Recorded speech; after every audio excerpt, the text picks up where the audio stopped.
الحمد لله نحمده ونستعينه ونؤمن به ونتوكل عليه ونعوذ بالله من شرور أنفسنا ومن سيئات أعمالنا من يهده الله فلا مضل له ومن يضلله فلا هادي له وأشهد أن لا إله إلا الله وحده لا شريك له وأشهد أن محمدا عبده ورسوله اللهم صل على محمد وعلى آل محمد كما صليت على إبراهيم وعلى آل إبراهيم اللهم بارك على محمد وعلى آل محمد كما باركت على إبراهيم وعلى آل إبراهيم إنك حميد مجيد أما بعد فإن خير الحديث كتاب الله وخير الهدي هدي محمد صلى الله عليه وسلم وشر الأمور محدثاتها وكل محدثة بدعة وكل بدعة ضلالة وكل ضلالة في النار يا أيها الذين آمنوا اتقوا الله حق تقاته ولا تموتن إلا وأنتم مسلمون أيها الإخوان والأخوات أوصيكم عباد الله ونفسي أولا بتقوى الله أعوذ بالله من الشيطان الرجيم بسم الله الرحمن الرحيم ولكل أمة جعلنا منسكا ليذكروا اسم الله على ما رزقهم من بهيمة الأنعام فإلهكم إله واحد فله أسلموا وبشر المخبتين. സ്നേഹമുള്ള സഹോദരന്മാരെ, സഹോദരികളെ, സർവശക്തനായ പടച്ചറപ്പിൻ്റെ വിധിവിലക്കുകൾ ജീവിതത്തിലുടനീളം സൂക്ഷിച്ച് ജീവിക്കണമെന്ന് ആദ്യമായി എന്നോടും ശേഷം നിങ്ങളോടും ഉപദേശിക്കുകയാണ്, വസിയ്യത്ത് ചെയ്യുകയാണ്. മനുഷ്യ ജീവിതത്തിൻ്റെ ലക്ഷ്യമായ സ്വർഗം കരസ്ഥമാക്കുന്ന ആളുകളിൽ അല്ലാഹു സുബ്ഹാനഹു വ തആല നമ്മെ ഏവരെയും ഉൾപ്പെടുത്തി അനുഗ്രഹിക്കുമാറാവട്ടെ. നാം ഹജ്ജ് മാസങ്ങളിലേക്ക് പ്രവേശിച്ചിരിക്കുകയാണ്. ദുൽഖഅദ്, ദുൽഹിജ്ജ, മുഹറം ഈ മാസങ്ങളൊക്കെ പവിത്ര മാസങ്ങളാണ്. ഹജ്ജുമായി ബന്ധപ്പെട്ട മാസങ്ങളുമാണ്. പരിശുദ്ധ ഹജ്ജ് കർമ്മവും അതുപോലെ ബലി പെരുന്നാളുമെല്ലാം ഈ അടുത്ത് വരുന്ന മാസങ്ങളിലാണ് നടക്കാൻ പോകുന്നത് എന്ന് നമുക്കറിയാവുന്നതാണ്. ഇബ്രാഹിം അലൈഹിസ്സലാത്തു വസ്സലാമയുടെയും കുടുംബത്തിൻ്റെയും സംഭവ ബഹുലമായ ചരിത്രങ്ങൾ അയവുറക്കുന്ന ഹജ്ജും അതുമായി ബന്ധപ്പെട്ടുകൊണ്ടുള്ള ഗുണപാഠങ്ങളുമെല്ലാം നാം ചർച്ച ചെയ്യുകയും മനസ്സിലാക്കുകയും ജീവിതത്തിൽ ഉൾക്കൊള്ളുകയും ഒക്കെ ചെയ്യേണ്ടതാണ്. അതിലേറ്റവും ആദ്യമായി നാം അറിയേണ്ടതും ഒരുങ്ങേണ്ടതും മനസ്സിലാക്കേണ്ടതും സംഘടിപ്പിക്കേണ്ടതും അതുമായി ബന്ധപ്പെട്ട ഉളുഹിയ്യത്ത് എന്ന ഇബാദത്തുമായി ബന്ധപ്പെട്ട കാര്യമാണ്. അത് മുൻകൂട്ടി ആലോചിക്കുകയും തീരുമാനമെടുക്കുകയും ഓരോ മഹല്ലുകളിലും പരമാവധി നല്ല രൂപത്തിൽ നടപ്പിലാക്കുകയുമെല്ലാം ചെയ്യേണ്ടുന്ന കാര്യമാണ് എന്ന് നാം അറിയുകയും ഉൾക്കൊള്ളുകയും ചെയ്യേണ്ടതുണ്ട്. 4 ബലികളെക്കുറിച്ച് വിശുദ്ധ ഖുർആനിൽ അല്ലാഹു സുബ്ഹാനഹു വ തആല പ്രതിപാദിക്കുന്നുണ്ട്.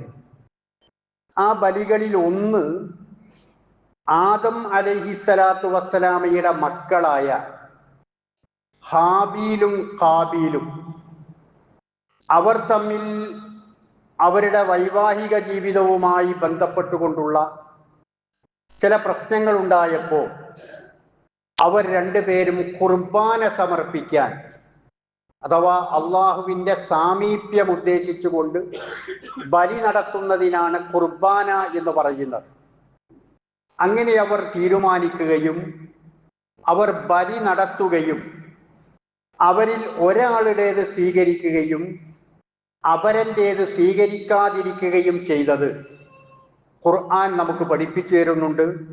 വിശുദ്ധ ഖുർആനിലെ 5-ാം അധ്യായം സൂറത്തു മാഇദയിലെ 27-ാമത്തെ വചനത്തിൽ വത്ലു അലൈഹിം നബഅ ഇബ്നൈ ആദമ ബിൽ ഹഖ് ഇദ് ഖറബാ ഖുർബാനൻ ഫതുഖബ്ബില മിൻ അഹദിഹിമാ വലം യുതഖബ്ബൽ മിനൽ ആഖർ എന്ന് പറഞ്ഞുകൊണ്ട് ആ കാര്യം നമുക്ക് പഠിപ്പിച്ചു തരുന്നുണ്ട്. ഇത് ഒരു ബലിയെയാണ് നമുക്ക് മനസ്സിലാക്കി തരുന്നത്. രണ്ടാമത് ഖുർആൻ പറഞ്ഞിട്ടുള്ള ഒരു ബലി മൂസ അലൈഹിസ്സലാത്തു വസ്സലാമയുടെ കാലഘട്ടത്തിൽ നടന്നിട്ടുള്ള ബലിയാണ്.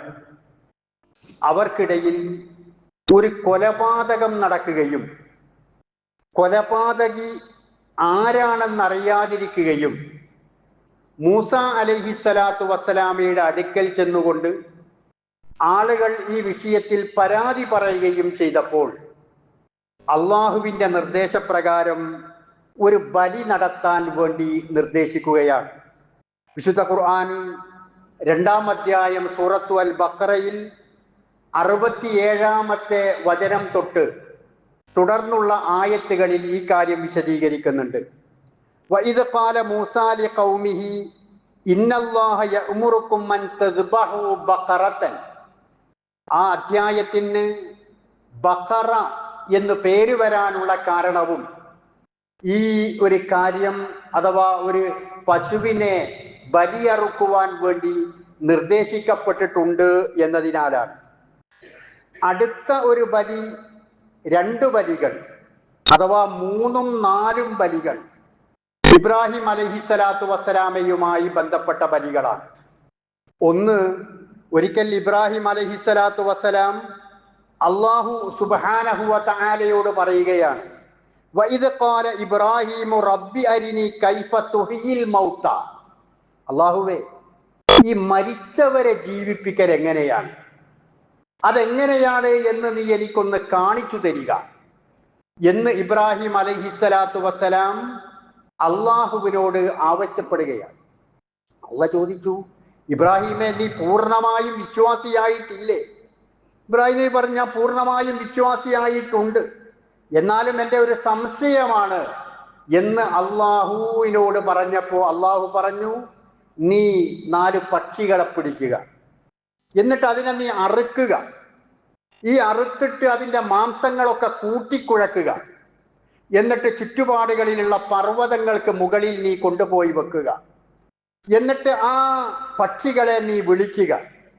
പൂർവസ്ഥിതിയിൽ ആ പക്ഷികൾ എങ്ങനെയാണോ അവ നിന്റെ അടുക്കലേക്ക് പറന്നു വരും. ഇത് ആ സംഭവം നമുക്കറിയാവുന്നതാണ്. ഇതും ഒരു ബലിയായിരുന്നു. 4ാമത്തെ ബലി, ഇബ്രാഹിം അലൈഹിസ്സലാത്തു വസ്സലാം മകനെ തൻ്റെ ജീവിതത്തിൻ്റെ സായം സദ്യയിൽ ലഭിച്ചിട്ടുള്ള 90 വയസ്സ് കഴിഞ്ഞതിന് ശേഷം ലഭിച്ചിട്ടുള്ള മകനെ ബലിയറുക്കണമെന്ന് സ്വപ്നം കണ്ട് ആ മകന്റെ അടുക്കൽ ചെന്നുകൊണ്ട് ഈ കാര്യം പറയുന്ന സംഭവം വിശുദ്ധ ഖുർആൻ നമുക്ക് പഠിപ്പിച്ചു തരുന്നുണ്ട്. യാ ബുനയ്യ ഇന്നി അറാ ഫിൽ മനാമി അന്നി അദ്ബഹുക ഫൻദുർ മാദാ തറാ എന്ന് പറഞ്ഞുകൊണ്ട് ഇബ്രാഹിം അലൈഹിസ്സലാത്തു വസ്സലാം മകനോട് പറയുകയാണ്, മകനെ, നിന്നെ അറുക്കണം എന്ന് ഞാൻ സ്വപ്നം കാണുന്നുണ്ട്, എന്താണ് ഞാൻ ചെയ്യേണ്ടത് എന്ന് ചോദിച്ചപ്പോൾ ആ മകന്റെ മറുപടി, യാ അബതി ഫഅൽ മാ തുഅ്മർ സതജിദുനി ഇൻഷാ അല്ലാഹു മിനസ് സ്വാബിരീൻ. അവിടെ 1-2 ആള് ഫോണ് കയ്യിൽ വെക്കാത്തത്. ഖാല സതജിദുനി ഇൻഷാ അല്ലാഹു മിനസ് സ്വാബിരീൻ. എന്നെ ക്ഷമാലുക്കളുടെ കൂട്ടത്തിൽ നിനക്ക് കാണുവാൻ സാധിക്കും. അതുകൊണ്ട് അല്ലാഹു സുബ്ഹാനഹു വ തആല താങ്കളോട് എങ്ങനെയാണോ കൽപ്പിച്ചിട്ടുള്ളത് അതുപോലെ താങ്കൾ അത് പ്രാവർത്തികമാക്കുക എന്ന് പറയുന്ന ഇങ്ങനെ 4 തരത്തിലുള്ള ബലി ഖുർആൻ പറയുന്നു. ഇതൊക്കെ ഒരു പക്ഷേ ഞാനിപ്പോ സൂചിപ്പിച്ചതുപോലെ ഇപ്പൊ ഒഴിവുള്ള സമയമാണ്. നമ്മുടെ കുട്ടികളും കുടുംബത്തിലെ ഓരോ അംഗങ്ങളുമൊക്കെ ജുമായുടെ സദസ്സിലടക്കം ഉണ്ടാവുന്ന സമയമാണ്. ജുമാ കഴിഞ്ഞ് വീട്ടിലെത്തി ഭക്ഷണം കഴിക്കുന്ന സമയത്തൊക്കെ നമ്മുടെ കുട്ടികളും പള്ളിയിൽ വന്നിട്ടുണ്ട്. അവരൊക്കെ ജുമായിൽ ശ്രദ്ധാലുക്കളായിരുന്നുവോ എന്നൊക്കെ അറിയാൻ വേണ്ടി മാതാപിതാക്കൾക്കൊക്കെ അവരോടും അതുപോലെ കുടുംബാംഗങ്ങളോടുമൊക്കെ ഒന്ന് ചോദിക്കാൻ പറ്റുന്നതുമാണ്. ഇന്ന് ജുമായിൽ എന്തായിരുന്നു വിഷയം? ഒരു 4 ബലിയെക്കുറിച്ച് പറഞ്ഞിരുന്നല്ലോ. ഏതൊക്കെയായിരുന്നു അത്? പരസ്പരം ഒരു സൗഹൃദ സംഭാഷണവും ചർച്ചയും. അപ്പോൾ ഒരു കുടുംബത്തിന്റെ ഒരു സാമൂഹികമായ ഇസ്ലാമികമായ ഒരു അന്തരീക്ഷം നിലനിൽക്കുക കൂടി ചെയ്യും. ഇപ്പൊ 4 രൂപത്തിലുള്ള ബലിയെക്കുറിച്ച് ഖുർആൻ പറയുന്നു. അതുപോലെ നമ്മുടെ ജീവിതത്തിൽ തന്നെ 4 തരം ബലികൾ നമ്മൾ നടത്താറുണ്ട്. 4 തരം ബലികൾ. ആ 4 തരം ബലികളിൽ ഒന്ന് നമ്മൾ പറയുന്ന ഉളുഹിയ്യത്ത് എന്ന ബലിയാണ്. ഇബ്രാഹിം അലൈഹിസ്സലാത്തു വസ്സലാമയുമായി ഇസ്മായിൽ അലൈഹിസ്സലാത്തു വസ്സലാമയുമായി ബന്ധപ്പെട്ടിട്ടുള്ള ബലിയായ ഉളുഹിയ്യത്ത് എന്ന ബലിയാണ്. രണ്ടാമത്തത് അഖീഖ എന്ന ബലിയാണ്. ഒരു കുഞ്ഞ് ജനിച്ചാൽ സന്തോഷം പ്രകടിപ്പിച്ചുകൊണ്ട് ഒരു മൃഗത്തെ അറുത്തുകൊണ്ട് ദാനം ചെയ്യുക എന്നുള്ളത് ഏറ്റവും നല്ല ഒരു സുന്നത്താണ്. 7-നോ 14-നോ 21-നോ ഒക്കെ അത് നിർവഹിക്കാവുന്നതാണ്. ഇങ്ങനെ രണ്ടാമതൊരു ബലി നമ്മുടെ ജീവിതത്തിൽ നമ്മൾ പ്രാവർത്തികമാക്കാറുണ്ട്. മൂന്നാമത്തെ ഒരു ബലി നദിർ അഥവാ നേർച്ച. വല്ല കാര്യങ്ങൾക്കും വേണ്ടി നാം നേർച്ച നേർന്നിട്ടുണ്ട് എങ്കിൽ, ഒരു മൃഗത്തെ അറുത്തുകൊണ്ട് ഞാൻ ബലി നൽകും എന്ന് നേർച്ച നേർന്നിട്ടുണ്ട് എങ്കിൽ ആ നേർച്ച പൂർത്തീകരിക്കൽ നിർബന്ധമാണ്. അപ്പൊ അങ്ങനെ നടക്കുന്ന ബലി ആ മൂന്നാമത്തെ ബലിയാണ്. നാലാമത്തത് കഫാറത്ത്, പ്രായശ്ചിത്തമായിക്കൊണ്ട് വല്ല തെറ്റുകളും കുറ്റങ്ങളും ജീവിതത്തിൽ വന്നാൽ പ്രായശ്ചിത്തമായിക്കൊണ്ട് നിശ്ചയിച്ചിട്ടുള്ള ബലിയുണ്ടാകും. ഹജ്ജിലൊക്കെ വാജിബാത്തുകൾ ഒഴിഞ്ഞു പോവുകയോ അത്തരത്തിലുള്ള അബദ്ധങ്ങൾ സംഭവിക്കുകയോ ചെയ്തിട്ടുണ്ട് എങ്കിൽ ഒരു ബലി നിർവഹിക്കേണ്ടതുണ്ട്. അപ്പൊ അങ്ങനെയുള്ള കഫാറത്തുകളായിട്ടുള്ള ബലി, ഇങ്ങനെ 4 തരത്തിലുള്ള ബലികൾ നമ്മുടെ ജീവിതത്തിൽ പരിചയമുണ്ട്. ഉളുഹിയ്യത്ത്, അഖീഖ, നദിർ, കഫാറത്ത്, ഈ 4 രൂപത്തിൽ നമ്മുടെ ജീവിതത്തിൽ അത് മനസ്സിലാക്കിയിട്ടുണ്ട്. എന്നാൽ ജാഹിലിയ്യത്തിൽ ഉണ്ടായിരുന്ന ചില ബലികൾ ഉണ്ടായിരുന്നു. പ്രവാചകൻ വരുന്ന സമയത്ത് ജാഹിലിയ്യ കാലത്ത് നടപ്പിലുണ്ടായിരുന്ന ചില ബലികൾ, ആ ബലികളെ ഇസ്ലാം വിരോധിച്ചിട്ടുണ്ടായിരുന്നു. അതിൽപ്പെട്ട ഒരു ബലിയാണ് അത്തീറ എന്ന് പറയുന്നത്. അഥവാ റജബ് മാസത്തിൽ ചില പ്രത്യേകമായ പുണ്യമുദ്ദേശിച്ചുകൊണ്ട് മഹാന്മാരായ ആളുകളുടെ പ്രീതിക്ക് വേണ്ടി അറുത്തിരുന്ന ഒരു ബലിയുടെ, ജാഹിലിയ്യത്തിൽ അറുത്തിരുന്ന ഒരു ബലിയുടെ പേരാണ് അത്തീറ എന്ന് പറയുന്നത്. ഇസ്ലാം അതിനെ വിരോധിച്ചിട്ടുണ്ട്. അങ്ങനെ ഒരു ബലി പാടില്ല എന്ന് പറഞ്ഞിട്ടുണ്ട്. അതുപോലെ രണ്ടാമത്തെ ഒരു ബലി ഫറഅ് എന്ന് പറയുന്ന ഒരു ബലിയാണ്.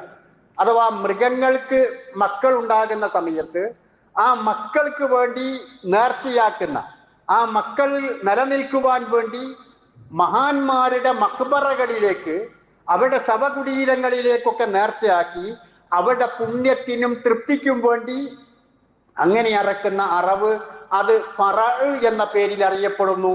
അതും ഇസ്ലാം വിരോധിച്ചിട്ടുള്ളതാണ്. നമ്മുടെ നാട്ടിൽ പല രൂപത്തിലുള്ള ബലികൾ ഉള്ളതിൻ്റെ കൂട്ടത്തിൽ ഇസ്ലാം വിരോധിച്ച തരത്തിലുള്ള ബലികളും നമുക്ക് കാണാവുന്നതാണ്. അറവുകൾ നമുക്ക് കാണാവുന്നതാണ്. ആ അറവുകളിൽപ്പെട്ടതാണ് പല മഹാന്മാരുടെയും നേർച്ചകളും അതുപോലെയുള്ള കാര്യങ്ങളുമൊക്കെയായി ബന്ധപ്പെട്ടുകൊണ്ട് അത്തരത്തിലുള്ള മഹാന്മാരുടെ പേരിൽ നേർച്ചയാക്കിക്കൊണ്ട് അറുക്കുന്ന ബലിമൃഗങ്ങൾ. അത് എല്ലാ നിലക്കും നിഷിദ്ധമായിട്ടുള്ള അറവും മാംസവുമാണ്.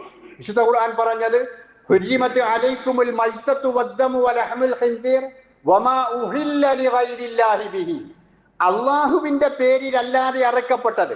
ഇതിന്റെ അർത്ഥം ബിസ്മിലല്ലാതെ അറുത്തത് എന്നല്ല. അറുക്കുന്ന സമയത്ത് ബിസ്മി ചൊല്ലിയിട്ടുണ്ടാകും, പക്ഷെ അവിടെ അള്ളാഹുവിന്റെ പ്രീതിയല്ല ഉദ്ദേശിക്കപ്പെടുന്നത്. ഒന്നുകിൽ മഹാന്മാരായ മഖബറയിൽ അന്ത്യവിശ്രമം കൊള്ളുന്ന ഔലിയാക്കൾ എന്ന് പറയുന്ന അങ്ങനെയുള്ള ആളുകളുടെ പ്രീതിയും പൊരുത്തവും ആയിരിക്കും ഉദ്ദേശിക്കുന്നത്. അങ്ങനെയുള്ള അറവുകൾ നിഷിദ്ധമാക്കപ്പെട്ടിട്ടുള്ള അറവുകളാണ് എന്ന് ഖുർആൻ നമുക്ക് പഠിപ്പിച്ചു തരുന്നുണ്ട്. നമ്മൾ നമസ്കാരത്തിൽ വജ്ജഹ്തുവിന്റെ സമയത്ത് പറയാറുണ്ട്, ഇന്ന സ്വലാത്തി വ നുസുക്കി വ മഹ്യായ വ മമാതി ലില്ലാഹി റബ്ബിൽ ആലമീൻ. പടച്ചോനിന്റെ നമസ്കാരം, എന്റെ ആരാധനകൾ അഥവാ മനാസിക്കുകൾ. നുസുക്കി എന്ന് പറഞ്ഞാൽ മനാസിക്കുകൾ. മനാസിക്കുകൾ എന്ന് പറഞ്ഞാൽ അറവുകളെയാണ് അവിടെ ഉദ്ദേശിക്കുന്നത്. എന്റെ അറവുകളും റബ്ബെ നിനക്ക് മാത്രമാണ്, വേറൊരാൾക്ക് വേണ്ടിയിട്ടുമല്ല, വേറൊരാളുടെയും പൊരുത്തത്തിന് വേണ്ടിയിട്ടല്ല, വേറൊരാളുടെയും തൃപ്തിക്ക് വേണ്ടിയിട്ടല്ല. അതുകൊണ്ട് അത്തരത്തിലുള്ള അറവുകൾ ഇസ്ലാം നിഷേധിച്ചിട്ടുള്ള, വിരോധിച്ചിട്ടുള്ള അറവുകളാണ്. അതുപോലെ പ്രവാചകൻ പറഞ്ഞു, ലഅനല്ലാഹു മൻ ദബഹ ലിഗൈരില്ലാ, അള്ളാഹുവിന്റെ പേരിലല്ലാതെ, അവന്റെ തൃപ്തിക്കും പൊരുത്തത്തിനും വേണ്ടിയല്ലാതെ ഏതെങ്കിലും നാഗൂരിലേക്ക്, ഏർവാടിയിലേക്ക്, അജ്മീറിലേക്ക്, ഇങ്ങനെയൊക്കെയുള്ള സ്ഥലങ്ങളിലേക്ക് കോഴികളെയും മാടുകളെയും മൃഗങ്ങളെയും ഒക്കെ നേർച്ചയാക്കുകയും മറക്കുകയും ഒക്കെ ചെയ്യുന്ന പ്രവണത മുസ്ലിം സമൂഹത്തിൽ വ്യാപകമായിരുന്നു. അങ്ങനെയുള്ള അറവുകളും നേർച്ചകളുമെല്ലാം ഇസ്ലാം വിരോധിച്ചിട്ടുള്ളതാണ് എന്ന് പ്രവാചകൻ സല്ലല്ലാഹു അലൈഹി വസല്ലം പറയുന്നുണ്ട്. നാം ചർച്ച ചെയ്യുന്ന വിഷയം ഉളുഹിയ്യത്ത് എന്ന് പറയുന്നതാണ്. ഉളുഹിയ്യത്ത് എന്ന് പറയുന്നത് പെരുന്നാൾ ദിവസം നമ്മൾ അറക്കുന്ന കേവലം ഒരു അറവല്ല. നമുക്ക് ഭക്ഷിക്കുവാൻ വേണ്ടി, നമുക്ക് ആഹരിക്കുവാൻ വേണ്ടി നമ്മൾ അറക്കുന്ന ഒരു അറവ് മാത്രമല്ല, കേവലം ഒരു അറവല്ല ഉളുഹിയ്യത്ത് എന്ന് പറയുന്നത്. മറിച്ച് ഉളുഹിയ്യത്ത് എന്നത് ഒരു ആരാധനയാണ്. ഉളുഹിയ്യത്ത് എന്ന് പറയുന്നത് ഒരു ആരാധനയാണ്. അതൊരു വിശ്വാസിയുടെ വിശ്വാസത്തിന്റെ ഭാഗമാണ്, അവന്റെ ആദർശത്തിന്റെ ഭാഗമാണ്, ആത്മസമർപ്പണത്തിന്റെ ഭാഗമാണ്, ആത്മത്യാഗത്തിന്റെ ഭാഗമാണ്. സാധാരണ നടക്കുന്ന, നമ്മൾ എവിടെങ്കിലും പോയി 1-2 കിലോ മാംസം വാങ്ങുന്നു, അത് നമ്മൾ ഭക്ഷിക്കുന്നു എന്നതുപോലെയുള്ള ഒരു അറവല്ല ഉളുഹിയ്യത്ത് എന്ന് പറയുന്നത്. അത് ഒരു ആത്മീയതയിൽ നിന്ന് ഉടലെടുക്കുന്നതാണ്, ആത്മത്യാഗമുള്ളതാണ്, നമ്മുടെ ആത്മാവിന്റെ മാനസികമായ സമർപ്പണത്തിന്റെ ഭാഗമാണ്. അത്രയ്ക്ക് മഹത്തരമായിട്ടുള്ള കാര്യമാണ് എന്ന് ഇസ്ലാം പഠിപ്പിക്കുന്നുണ്ട്. പ്രവാചകൻ സല്ലല്ലാഹു അലൈഹി വസല്ലം ഒരു തിരുവചനത്തിൽ പറഞ്ഞത്, മാ അമില ആദമിയ്യും മിൻ അമലിൻ യൗമൻ നഹരി അഹബ്ബ ഇലല്ലാഹ് മിൻ ഇഹ്റാഖിദ് ദമി. ആ പെരുന്നാൾ ദിവസം, ബലിപെരുന്നാളിന്റെ ദിവസം നമ്മൾ ഏറ്റവും നല്ല ഭക്ഷണം പാകം ചെയ്ത് വെച്ചിട്ടുണ്ടാകും, ഏറ്റവും വിലപിടിപ്പുള്ള വസ്ത്രങ്ങൾ നമ്മൾ അണിഞ്ഞിട്ടുണ്ടാകും. അതുപോലെ പള്ളികളിൽ വന്ന് വഴിയോരങ്ങളിൽ വെച്ച് തക്ബീറുകൾ ചൊല്ലിയിട്ടുണ്ടാകും, പെരുന്നാൾ നമസ്കാരം നമ്മൾ നമസ്കരിച്ചിട്ടുണ്ടാകും. ഇതെല്ലാം അന്ന് ചെയ്യേണ്ടുന്ന സൽപ്രവർത്തനങ്ങളിൽ പെട്ടിട്ടുള്ള കാര്യമാണ്. എന്നാൽ അന്ന് ചെയ്യുന്ന സൽപ്രവർത്തനങ്ങളിൽ, ഇബാദത്തുകളിൽ, പുണ്യകർമ്മങ്ങളിൽ ഏറ്റവും പ്രധാനപ്പെട്ടത് എന്ന് പറയുന്നത് മിൻ ഇഹ്റാഖിദ് ദമി, രക്തമൊലിപ്പിക്കുക അഥവാ ബലി നടത്തുക എന്നതാണ്. ബലിപെരുന്നാൾ ദിവസത്തിൽ അന്ന് ചെയ്യുന്ന കർമ്മങ്ങളിൽ ഏറ്റവും പ്രധാനപ്പെട്ടത് ബലി നടത്തുക എന്നുള്ളതാണ്. അതുകൊണ്ടാണ് ഈദുൽ അദ്ഹ എന്ന് പറയുന്ന പെരുന്നാൾ ദിനത്തിന് യൗമുൻ നഹർ എന്ന മറ്റൊരു പേര് കൂടിയുള്ളത്. ബലിയുടെ ദിനം, യൗമുൻ നഹർ, ബലിയുടെ ദിനം എന്ന് ഒരു പേര് കൂടിയുള്ളതായി നമുക്ക് മനസ്സിലാക്കാൻ സാധിക്കുന്നതാണ്. അപ്പൊ അതിന്റെ പ്രാധാന്യമാണ്, മഹത്വമാണ് അതിലൂടെ നമുക്ക് മനസ്സിലാക്കി തരുന്നത്. അതുപോലെ അതൊരു ഇബാദത്താണ് എന്നതുകൊണ്ടാണ്, ഇസ്ലാം നിശ്ചയിച്ചിട്ടുള്ള ഒരു പുണ്യകർമ്മമാണ് എന്നതുകൊണ്ടാണ് അതിന്റെ സമയത്തെക്കുറിച്ചെല്ലാം പറഞ്ഞിട്ടുള്ളത്. പെരുന്നാൾ നമസ്കാരം കഴിഞ്ഞതിന് ശേഷമേ ഉളുഹിയ്യത്ത് എന്ന അറവ് നടത്താൻ പാടുള്ളൂ. അതിനു മുമ്പാണ് നിങ്ങൾ അറവ് നടത്തുന്നത് എങ്കിൽ അത് ഉളുഹിയ്യത്തിന്റെ പരിഗണനയിൽ വരികയില്ല. നിങ്ങൾക്ക് ഭക്ഷിക്കുവാൻ വേണ്ടി നിങ്ങൾ അറുത്തു എന്ന് മാത്രമേ ഉണ്ടാവുകയുള്ളൂ. അതുപോലെ മൃഗത്തിന്റെ ഗുണഗണങ്ങളൊക്കെ പറഞ്ഞിട്ടുണ്ട്. കൊമ്പ് പൊട്ടിപ്പോയത്, മുടന്തുള്ളത്, കാഴ്ചക്ക് എന്തെങ്കിലും ന്യൂനതകളുള്ളത്, അതുപോലെ മൃഗങ്ങൾക്ക് അങ്ങനെയുള്ള ഏതെങ്കിലും ന്യൂനതകൾ ഉള്ളതിനെ നിങ്ങൾ അറക്കാൻ പാടില്ല എന്ന് പ്രത്യേകം പറയാൻ കാരണം അത് ഒരു ഇബാദത്താണ്, ഒരു പുണ്യകർമ്മമാണ് എന്നതുകൊണ്ടാണ്. അതുപോലെ അതിന്റെ മാംസം എന്ത് ചെയ്യണം? ഫകുലൂ മിൻഹാ വഅത്ഇമുൽ ബാഇസൽ ഫഖീർ എന്ന് വിശുദ്ധ ഖുർആൻ തന്നെ പറയുന്നത്. നിങ്ങൾ അതിൽ നിന്ന് ഭക്ഷിക്കണം, പാവപ്പെട്ട ആളുകൾക്ക് അത് നിങ്ങൾ എത്തിച്ചു കൊടുക്കുകയും ചെയ്യണം എന്നൊക്കെ. ആ മൃഗത്തെക്കുറിച്ച്, അതിൻ്റെ മാംസത്തെക്കുറിച്ച്, അത് നിങ്ങൾ സൂക്ഷിക്കുന്നതിനെ കുറിച്ച് ഇങ്ങനെയൊക്കെ പ്രതിപാദിക്കുന്നത് അത് ഏറ്റവും മഹത്തരമായ അല്ലാഹു സുബ്ഹാനഹു വ തആല നിശ്ചയിച്ചിട്ടുള്ള ഒരു ആരാധനയാണ് എന്നതുകൊണ്ടാണ്. അതുകൊണ്ട് പ്രവാചകൻ സല്ലല്ലാഹു അലൈഹി വസല്ലമ ഈ കാര്യത്തെക്കുറിച്ച് പഠിപ്പിച്ചു കൊടുത്ത സമയത്ത് സഹാബത്ത് ചോദിച്ചു, പ്രവാചകനോട് ചോദിക്കുകയാണ്, പ്രവാചകരെ ഞങ്ങൾ അതൊക്കെ ചെയ്യാം, എന്താണ് ഞങ്ങൾക്ക് അതിന് കിട്ടുക? അറിവ് ഞങ്ങൾ നടത്താം, ഈ പറഞ്ഞ കാര്യങ്ങളൊക്കെ ഞങ്ങൾ ശ്രദ്ധിക്കാം. അവർക്കതാണ് അറിയാനുള്ളത്. ഏതൊരു കാര്യം ചോദിച്ചാലും നബിയെ എന്താ ഞങ്ങൾക്ക് കിട്ടുക? സ്വർഗം എന്ന് കേട്ടാൽ, അള്ളാഹുവിന്റെ തൃപ്തി എന്ന് കേട്ടാൽ അവർ ഒരുക്കമാണ്. അതുപോലെ ഈ ബലിയെക്കുറിച്ചും ചോദിച്ചു. ബലിയുടെ ഈ പ്രത്യേകതകളൊക്കെ പറഞ്ഞു കൊടുത്തപ്പോ ഞങ്ങൾക്ക് എന്താ പ്രവാചകരെ ലഭിക്കുക എന്ന് ചോദിച്ചപ്പോ പ്രവാചകൻ പറഞ്ഞത് ബികുല്ലി ശഅറത്തിൻ ഹസന, അതിന്റെ രോമം കണക്കെ നിങ്ങൾക്ക് പ്രതിഫലമുണ്ട് എന്നാണ്. ഒരു മൃഗത്തിന്റെ രോമം നമുക്ക് എണ്ണിക്കണക്കാക്കാൻ കഴിയില്ല, അത്രമാത്രം ഉണ്ടാകും. ആ രോമം കണക്കെ നിങ്ങൾക്ക് അതിന്റെ പ്രതിഫലമുണ്ട് എന്ന് പ്രവാചകൻ സല്ലല്ലാഹു അലൈഹി വസല്ലം പഠിപ്പിക്കുകയാണ്. അതുപോലെ മറ്റൊരു തിരുവചനത്തിൽ വഇന്നദ്ദമ ലയഖഉ മിനല്ലാഹി ബിമകാനിൻ ഖബ്ല അൻ യഖഅ ബിൽ അർളി ഫതീബു ബിഹാ നഫ്സ, നിങ്ങൾ അറുക്കുന്ന ഈ അറവ് മൃഗമില്ലേ, ഉലഹിയ്യത്ത് അറുക്കുന്ന ആ മൃഗമില്ലേ, ആ മൃഗത്തെ കഴുത്തിൽ കത്തിവെച്ച് അതിന്റെ രക്തം ഭൂമിയിലേക്ക് പതിക്കുന്നതിന് മുമ്പേ അള്ളാഹുവിലേക്ക് നിങ്ങൾ ചെയ്ത ഈ പുണ്യകർമ്മം എത്തി. അത്രക്ക് വേഗം അള്ളാഹുവിലേക്ക് എത്തുന്ന പുണ്യകർമ്മമായിട്ടാണ് പ്രവാചകൻ സല്ലല്ലാഹു അലൈഹി വസല്ലമ നമുക്ക് പഠിപ്പിച്ചു തരുന്നത്. രക്തം മണ്ണിൽ വീഴുന്നതിന് മുമ്പേ അള്ളാഹുവിലേക്ക് എത്തുന്ന പുണ്യകർമ്മമായിക്കൊണ്ട് നമുക്കതിനെ പഠിപ്പിച്ചു തരികയാണ്. അതുകൊണ്ട് ഈ പറഞ്ഞതിന്റെ താല്പര്യം നമ്മൾ ആദ്യമേ ഒരുങ്ങേണ്ടതാണ്. കമ്മിറ്റികളൊക്കെ അതിനെ ശ്രദ്ധിക്കേണ്ടതാണ്. എല്ലാ കമ്മിറ്റികളിലും ഉൽഹിയ്യത്തുമായി ബന്ധപ്പെട്ടുകൊണ്ടുള്ള ഒരു സബ് കമ്മിറ്റി ഉണ്ടാകും. അവരൊക്കെ പ്രവർത്തനങ്ങളുമായി മുന്നോട്ടുണ്ടാകും. എല്ലാ ആളുകളും അതുമായി സഹകരിക്കേണ്ടതാണ്. അത്രയ്ക്ക് ശ്രേഷ്ഠമായ ഒരു കാര്യമാണ് എന്നാണ്.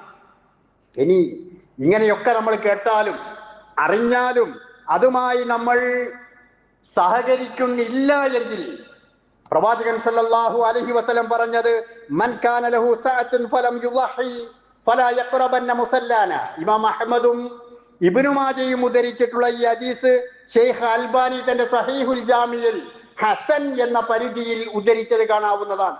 ആരെങ്കിലും സഅത്തുണ്ടായിട്ട്, ജീവിത വിശാലതയുണ്ടായിട്ട് അയാൾ ഉളിഹ്യത്തറക്കുന്നില്ല എങ്കിൽ വെറുതെ ഒരുങ്ങി പുറപ്പെടണ്ട ഈദ്ഗാഹിലേക്ക്, വെറുതെ സുഗന്ധങ്ങൾ പൂശണ്ട, അന്ന് വെറുതെ നിങ്ങൾ ഭക്ഷണമുണ്ടാക്കി ആഹരിക്കണ്ട. വലിയൊരുനാളാണ്, ബലിപെരുന്നാളാണ് എന്ന് ആഘോഷപൂർവ്വം പറഞ്ഞു നടക്കണ്ട. കാരണം എന്താ? ബലി നിർവഹിച്ചിട്ടില്ല. അവൻ മുസല്ലയിലേക്ക് വരേണ്ട കാര്യമേ ഇല്ല. അവൻ വെറുതെ ജാടക്ക് വേണ്ടി വരുന്നവൻ മാത്രമാണ്. കഴിവുണ്ടായിട്ട് ഉളുഹിയ്യത്തിൽ പങ്കാളിയാകാത്തവൻ എന്ന് പ്രവാചകൻ സല്ലല്ലാഹു അലൈഹി വസല്ലം പഠിപ്പിക്കുകയാണ്. എന്താണ് ഈ കഴിവ്, എന്താണ് ഈ സഅത്ത് എന്ന് പ്രവാചകൻ വിശദീകരിക്കുന്നുണ്ട്. സഅത്ത് എന്ന് പറഞ്ഞാൽ അന്നേ ദിവസത്തെ പെരുന്നാൾ ദിവസത്തെയും ആ രാത്രിയുടെയും ഭക്ഷണം, ഉപജീവനത്തിനാവശ്യമായ ഭക്ഷണമുള്ളവൻ സഅത്തുള്ളവനാണ്. തന്റെ ബാങ്ക് ബാലൻസുകളെ കുറിച്ചല്ല പറയുന്നത്, തന്റെ കടുക്കലുള്ള മറ്റ് സമ്പാദ്യങ്ങൾ അത്രയുണ്ടാകണം എന്നല്ല പറയുന്നത്, എന്റെ സമ്പത്തിന്റെ പരിധി എത്രയുണ്ടാകണമെന്നല്ല പറയുന്നത്. പെരുന്നാൾ ദിവസം പകലും രാത്രിയും തിന്നാൻ, ഭക്ഷണം ഉണ്ടാക്കാൻ കഴിയുന്നവൻ സഅത്തുള്ളവനാണ്. അവിടുന്ന് അങ്ങോട്ട് ബാക്കിയുള്ളവരൊക്കെ ഈ ഉൽഹിയ്യത്തിൽ പങ്കാളിയാകണം എന്നാണ് പ്രവാചകൻ സല്ലല്ലാഹു അലൈഹി വസല്ലം ഈ തിരുവചനത്തിലൂടെ പഠിപ്പിക്കുന്നത്. അപ്പൊ നമ്മൾ ആലോചിച്ച് നോക്കുക, നമുക്ക് പെരുന്നാളിന്റെ ഷോപ്പിങ്ങിന് പോകാൻ 10,000 രൂപ വേണം. അതല്ലെങ്കിൽ ഈ ഒഴിവുകാലങ്ങളിലൊക്കെ നമ്മളൊരു ട്രിപ്പ് പോവുകയാണ് എങ്കിൽ അതിന് ഒരുപാട് കാശ് നമ്മൾ ചെലവഴിക്കാറുണ്ട്. ഒരു കല്യാണമാണ് നടക്കുന്നത് എങ്കിൽ ലക്ഷക്കണക്കിന് രൂപ നമ്മൾ ചെലവഴിക്കാറുണ്ട്. മറ്റേതെങ്കിലും ആഘോഷങ്ങളാണുള്ളത് എങ്കിൽ അതുപോലെയുള്ള എല്ലാ ആഘോഷങ്ങൾക്കും ഒരുപാട് നമ്മൾ ചെലവഴിക്കുന്നുണ്ട്. അങ്ങനെയുള്ള ഒരു മനുഷ്യനോട് ഒരു 7000, 8000, 10,000-ൽ താഴെ രൂപ ഒരു ഷാറിന് വേണ്ടി 7 ഓഹരിയിൽ ഒരു ഓഹരിക്ക് വേണ്ടി ചോദിക്കുമ്പോ അവൻ പറയുന്നു വലിയ ബുദ്ധിമുട്ടാണ്, കാശില്ല, ഇപ്പൊ ഭയങ്കര ഞെരുക്കമാണ് എന്ന് പറഞ്ഞാൽ നമ്മുടെ ഈമാൻ എവിടെ കിടക്കുന്നു എന്ന് നാം ആലോചിച്ച് നോക്കേണ്ടതാണ്. പ്രവാചക തിരുമേനി സല്ലല്ലാഹു അലൈഹി വസല്ലം പറഞ്ഞു, ഓരോ ദിവസവും നേരം പുലരുന്ന സമയത്ത് നമ്മോടൊപ്പം 2 മലക്കുകളും നമ്മോടൊപ്പമുണ്ട്. ആ മലക്കുകൾ പ്രാർത്ഥിച്ചു കൊണ്ടിരിക്കുകയാണ്. ഒരു മലക്ക് പ്രാർത്ഥിക്കുന്നു, അല്ലാഹുമ്മ അഅ്തി മുൻഫിഖൻ ഖലഫ, അല്ലാഹുവേ, അല്ലാഹുവിന്റെ മാർഗത്തിൽ, ദീനിന്റെ മാർഗത്തിൽ ചെലവഴിക്കുന്നവർക്ക് നീ വീണ്ടും വീണ്ടും വീണ്ടും നൽകണമേ എന്ന് ഒരു മലക്ക് സദാസമയം നമുക്ക് വേണ്ടി പ്രാർത്ഥിച്ചു കൊണ്ടിരിക്കുന്നുണ്ട്. മറ്റേ മലക്ക് പ്രാർത്ഥിക്കുന്നത് അല്ലാഹുമ്മ അഅ്തി മുംസികൻ തലഫ, അല്ലാഹുവേ, പിശുക്ക് കാണിക്കുന്ന, നിന്റെ മാർഗത്തിൽ ചെലവഴിക്കാത്ത, പുണ്യകർമ്മത്തിൽ ചെലവഴിക്കാത്ത ആളുകൾക്ക് നീ നാശം നൽകണമേ എന്നാണ് രണ്ടാമത്തെ മലക്ക് പ്രാർത്ഥിക്കുന്നത്. പ്രിയപ്പെട്ടവരെ, സഹോദരീ സഹോദരന്മാരെ, നമ്മളൊക്കെ ആലോചിക്കണം, ഇത് ഈ പറയുന്നത് പുരുഷന്മാർക്ക് വേണ്ടി മാത്രവുമല്ല, സ്ത്രീകളും ഈ പറയുന്ന സഅത്തിന്റെ ഗണത്തിൽപ്പെട്ടാൽ അവരും ഈ ഉദ്ഹിയ്യത്തിലൊക്കെ പങ്കാളികളാകേണ്ടവരാണ്. അങ്ങനെയുള്ള സഹോദരീ സഹോദരങ്ങൾ ആലോചിച്ചു നോക്കണം, എന്റെ കൂടെയുള്ള മലക്ക് എനിക്ക് വേണ്ടി പ്രാർത്ഥിക്കുന്നത്, പടച്ചവനെ, ഇവന് നീ, ഇവൾക്ക് നീ കൂടുതൽ കൂടുതൽ നൽകണമേ എന്നാണോ, അതല്ല ഇവർക്ക് നീ നാശം വിതയ്ക്കണമേ എന്നാണോ എന്നത് നാം ആലോചിക്കേണ്ടതാണ്. അതുപോലെ തന്നെ ഖുർആൻ പറഞ്ഞ കാര്യം, നിങ്ങൾ ഈ ബലി നിർവഹിക്കുന്ന സമയത്ത് അതിന്റെ രക്തമല്ല അള്ളാഹുവിന് ആവശ്യമുള്ളത്, അതിന്റെ മാംസമല്ല അള്ളാഹുവിന് ആവശ്യമുള്ളത്, മറിച്ച്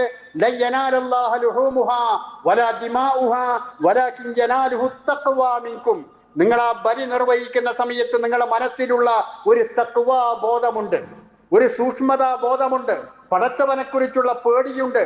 ആ കാര്യമാണ് അള്ളാഹുവിന് ആവശ്യമായിട്ടുള്ളത് എന്നത് നാം ആലോചിക്കേണ്ടതാണ്. അതുപോലെ അതിന്റെ ചരിത്രപരമായ മേഖലയിലേക്ക് നമ്മൾ പ്രവേശിക്കുന്ന സമയത്ത് നാം ആലോചിക്കണം, ഇബ്രാഹിം അലൈഹിസ്സലാത്തു വസ്സലാം, നേരത്തെ ഞാൻ സൂചിപ്പിച്ചതുപോലെ അവസാന നിമിഷം കിട്ടിയിട്ടുള്ള ഒരു കുഞ്ഞിനോട് അറുക്കണമെന്ന് ആവശ്യപ്പെടുന്ന സമയത്ത് അറുത്തോളൂ എന്ന് പറഞ്ഞ് അവർ ആ മലയുടെ മുകളിലേക്ക്, മിനയുടെ മുകളിലേക്ക് എത്തിച്ചേരുന്ന രംഗം വിശുദ്ധ ഖുർആൻ നമുക്ക് പഠിപ്പിച്ചു തരുന്നുണ്ട്. ആ സമയത്ത് പിതാവ് മകനെ അറക്കാൻ വേണ്ടി ഒരുങ്ങുന്ന ആ രംഗം ഖുർആൻ പറയുന്നുണ്ട്. ഫലമ്മാ അസ്ലമാ വതല്ലഹു ലിൽ ജബീൻ വനാദൈനാഹു അയ്യാ ഇബ്രാഹിം ഖദ് സദ്ദഖത റുയ. ആ മകനെ ചെരിച്ചു കിടക്കുകയാണ്, അറക്കാൻ പാകത്തിന് കിടക്കുകയാണ്. ആ സമയത്ത് അല്ലാഹു സുബ്ഹാനഹു വ തആല വിളിച്ചു, ഇബ്രാഹിം ഖദ് സദ്ദഖത റുയ, നീ നിന്റെ സ്വപ്നം സാക്ഷാത്കരിച്ചിരിക്കുന്നു. എന്നിട്ട് അവിടെ അറക്കാൻ വേണ്ടി വേറൊരു മൃഗത്തെ നൽകുകയാണ്.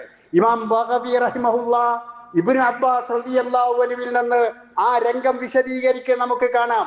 ഇസ്മായിൽ അലൈഹിസ്സലാത്തു വസ്സലാമിനെ അറക്കാൻ പാകത്തിൽ കിടക്കുന്ന സമയത്ത് ഇസ്മായിൽ അലൈഹിസ്സലാത്തു വസ്സലാം പിതാവിനോട് പറയുകയാണ്, യാ അബതിസ്തുദ്രിബാതി ഹത്താ ലാ അൽതരിബ, വാപ്പാ, എന്നെ നിങ്ങൾ വരിഞ്ഞു മുറുക്കി കെട്ടണം കേട്ടോ, എന്നെ അറക്കാൻ വരിഞ്ഞു മുറുക്കി കെട്ടണം. എന്തിനാ? ഹത്താ ലാ അൽതരിബ, ഞാൻ പടക്കാതിരിക്കാൻ വേണ്ടി, അറുക്കുന്ന സമയത്ത് പടക്കാതിരിക്കാൻ വേണ്ടി വരിഞ്ഞു മുറുക്കി കെട്ടണം എന്ന് ആവശ്യപ്പെടുകയാണ്.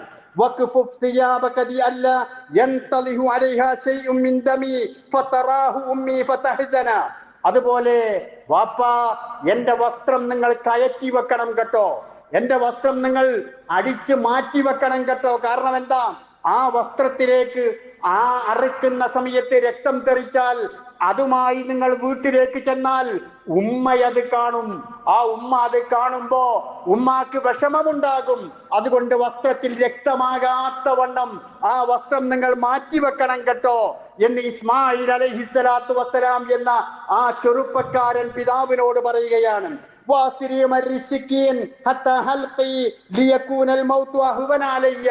വാപ്പാ നിങ്ങൾ കത്തിക്ക് നല്ലോണം മൂർച്ച കൂട്ടണം കേട്ടോ, എന്നിട്ട് എനിക്ക് എന്റെ മരണം എളുപ്പമാകുന്ന വിധത്തിൽ വളരെ പെട്ടെന്ന് എന്നെ അറുക്കണം വാപ്പാ. എന്റെ മുഖം നിങ്ങൾ ചെരിച്ചു കിടത്തണം വാപ്പാ. കാരണം എന്തെന്നോ, അവസാനം ആഗ്രഹിച്ച് പ്രാർത്ഥനയുടെ അവസാന ഫലമായി കൊണ്ട് കിട്ടിയിട്ടുള്ള എന്റെ മുഖത്തേക്ക് നിങ്ങൾ നോക്കുമ്പോ ഒരു പക്ഷേ എന്നോട് നിങ്ങൾക്ക് കാരുണ്യം തോന്നിയേക്കാം. അതുകൊണ്ട് എന്റെ മുഖം നിങ്ങൾ ചെരിച്ചു കിടത്തണം. എന്റെ മുഖത്തേക്ക് നിങ്ങൾ കാണാത്ത ഒരവസ്ഥയിൽ അതുപോലെ നിങ്ങൾ അറുക്കാൻ വേണ്ടി ഒരുങ്ങുന്ന ആ സമയത്തുള്ള മൂർച്ചയുള്ള ആ കത്തിയില്ലേ, ആ കത്തിയിലേക്ക് ഞാനൊരു പക്ഷേ നോക്കിപ്പോയാൽ എനിക്ക് ഭയമുണ്ടായേക്കാം. അത് കത്തിയും കാണാതിരിക്കാൻ എന്നെ ചെരിച്ചു കിടക്കണം. വാപ്പാ നിങ്ങൾ വീട്ടിലേക്ക് മടങ്ങിച്ചെന്നുകൊണ്ട് അവിടെ എന്റെ ഉമ്മാനോട് നിങ്ങൾ സലാം പറയണം വാപ്പാ. ഇസ്മായിൽ അലൈഹിസ്സലാത്തു വസ്സലാം പിതാവായ ഇബ്രാഹിം അലൈഹിസ്സലാത്തു വസ്സലാമയോട് പറയുന്നത് ഇമാം ബഗവി റഹിമഹുല്ലാഹ് തന്റെ തഫ്സീറിൽ രേഖപ്പെടുത്തുകയാണ്. പ്രിയപ്പെട്ടവരെ, ഇത്രയും ആവേശകരമായ രൂപത്തിൽ ഈമാനുള്ള മനുഷ്യനെ മുഴുവനും വേദനിപ്പിക്കുന്ന വിധത്തിലുള്ള ഈ ചരിത്ര സംഭവങ്ങളെല്ലാം മഴവിറക്കുന്ന ഉളുഹിയ്യത്ത് എന്ന ആ കർമ്മം നമ്മൾ വെറും സാധാരണ ഒരു ആഘോഷമാക്കിക്കൊണ്ട് മാത്രം മാറ്റി ആഘോഷിക്കാനുള്ളതല്ല, മറിച്ച് അതിലെ ഏറ്റവും വലിയ ആഘോഷം എന്ന് പറയുന്നത് ഉളുഹിയ്യത്ത് എന്ന ആരാധനയാണ് എന്ന് തിരിച്ചറിഞ്ഞുകൊണ്ട് അതിന്റെ മഹത്വം അറിഞ്ഞുകൊണ്ട് എല്ലാ ആളുകളും അതിൽ അള്ളാഹുവിന്റെ പ്രീതി ഉദ്ദേശിച്ചുകൊണ്ട് തഖ്വയാണ് അവരിലേക്ക് എത്തുക എന്ന് പറഞ്ഞ ആ തഖ്വയിലധിഷ്ഠിതമായ ബലി നിർവഹിക്കാൻ നാം ഒരുങ്ങുക. അല്ലാഹു സുബ്ഹാനഹു വ തആല നമുക്കതിന് തൗഫീഖ് നൽകുമാറാവട്ടെ.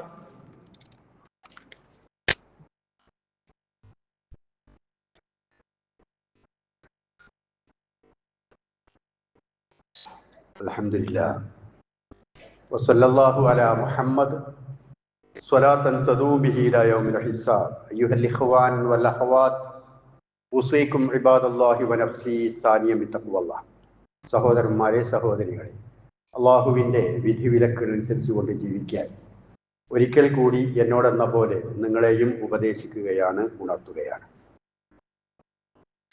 പെരുന്നാളുമായി ഹജ്ജുമായി ഒക്കെ ബന്ധപ്പെട്ടുകൊണ്ട് നമ്മൾ മുൻകൂട്ടി മനസ്സിലാക്കേണ്ടുന്ന ഉളുഹിയ്യത്ത് എന്ന ഇബാദത്തിനെ കുറിച്ചാണ് നാം ചർച്ച ചെയ്തിട്ടുള്ളത്. ഇൻഷാ അല്ലാഹ് തുടർന്ന് ഹജ്ജുമായി ബന്ധപ്പെട്ട ഇബ്രാഹിം നബിയുമായി ബന്ധപ്പെട്ട കാര്യങ്ങളൊക്കെ നമുക്ക് പിന്നീട് ചർച്ച ചെയ്യാവുന്നതാണ്. ഞാൻ മുമ്പ് സൂചിപ്പിച്ചതുപോലെ തന്നെ, കഴിഞ്ഞ ഒരു ഖുതുബയിൽ സൂചിപ്പിച്ചതുപോലെ, എല്ലാ ജുമായിലും നമ്മൾ ആ ജുമായുടെ പവിത്രത, അതിൻ്റെ മഹത്വം ഉൾക്കൊണ്ടുകൊണ്ടായിരിക്കണം സദസ്സിൽ ഇരിക്കുകയും പെരുമാറുകയും ഒക്കെ ചെയ്യേണ്ടത് എന്ന് ഒന്നുകൂടി ഓർമ്മപ്പെടുത്തുകയാണ്. ആദ്യമാദ്യം പള്ളിയിലെത്തുന്ന ആളുകൾ പരമാവധി ഖുർആൻ എടുത്ത് പാരായണം ചെയ്യാൻ ശ്രമിക്കുകയും മറ്റ് സംസാരങ്ങളിൽ നിന്ന് വിട്ടു നിൽക്കുവാൻ വേണ്ടി ശ്രദ്ധിക്കുകയും, ഞാൻ അന്ന് സൂചിപ്പിച്ചിരുന്നത് പോലെ മാലാഖമാരുടെ സാന്നിധ്യത്തിലാണ് ഞാൻ ഉള്ളത് എന്ന ഉത്തമ ബോധ്യത്തോടു കൂടി പെരുമാറുകയും ചെയ്യണം. അതുപോലെ നമ്മുടെ കൈകളിലൊക്കെ മൊബൈൽ ഫോണുകളുണ്ട്. ആ മൊബൈൽ ഫോണുകളിൽ എപ്പോഴും മെസ്സേജുകളോ അതല്ലെങ്കിൽ അതുമായി ബന്ധപ്പെട്ട പല കാര്യങ്ങളും വരും.